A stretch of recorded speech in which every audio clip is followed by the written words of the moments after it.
Karena lagi ramai masalah Gus Samsuddin dan pesulap merah, mari kita bahas tentang perbedaan antara mu'jizah, karamah, irhas, dan sihir. Mari kita bahas satu-satu berdasarkan perspektif kita sebagai umat Islam. Jadi dalam agama Islam, ini kita mikirkan dulu. Yang pertama adalah mu'jizah. Mu'jizah adalah kejadian luar biasa, di luar daripada akal, di luar daripada adat, yang membuat orang itu takjub melihatnya. Dan orang yang mendapatkan mu'jizah disebut sebagai nabi.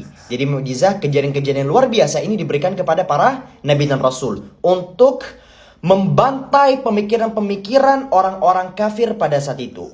Dan mukjizat apakah sifatnya terbatas? Yang tentu terbatas. Gak semua hal yang di luar daripada kebiasaan itu diberikan kepada para nabi dan rasul. Yang kedua di bawah daripada mukjizat adalah karamah. Karamah adalah suatu kondisi yang luar biasa juga yang diberikan oleh Allah Azza wa Jalla kepada para kekasih-kekasihnya selain para nabi dan rasul. Orang-orang yang dekat dengan Allah, kekasih-kekasih Allah, mereka mendapatkan kemampuan karamah. Hanya saja orang-orang yang mendapatkan karamah ini biasanya gak banyak keluar-keluar, gak kira di-containing, gak kira dijadikan sebagai ajang kesombongan. Gak kayak sekarang orang-orang ngaku sebagai wali, ngaku mendapatkan karamah. Ya ujung-ujungnya untuk duit semata.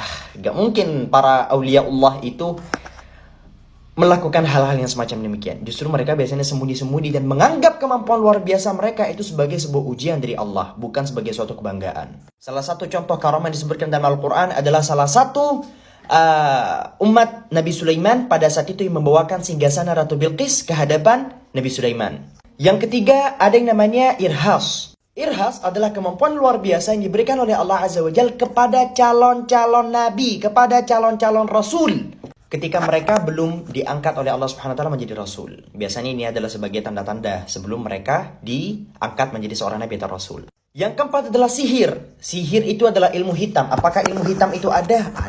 Ada banget. Dan orang yang mendapatkan ilmu hitam semacam sihir ini itu dikutuk oleh Allah Azza wa Jalla, dilaknat oleh Allah Azza wa Jalla. Mereka mendapatkan kemampuan ini dari syaitan. Dan kita sebagai umat Islam harus yakin, harus percaya bahwa sihir itu ada. Cuman berapa banyak orang-orang yang sebenarnya mereka itu tidak punya kemampuan sihir. Cuman modal ngaku-ngaku bisa sihir, padahal gak bisa sihir.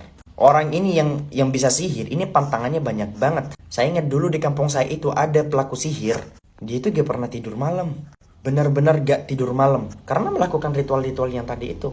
Jadi percaya kepada sihir itu wajib hukumnya. Tapi tidak wajib untuk mengakui setiap orang itu bisa melakukan sihir sekalipun mereka mengaku bisa melakukannya. Dan yang terakhir adalah ma'unah. Ma'unah adalah pertolongan yang Allah Subhanahu wa taala berikan kepada siapapun yang Allah Subhanahu wa taala kehendaki. Entah itu mereka kekasih Allah, entah mereka itu nabi, siapapun termasuk kita juga bisa mendapatkan ma'unah. Dan ini kejadian yang luar biasa juga.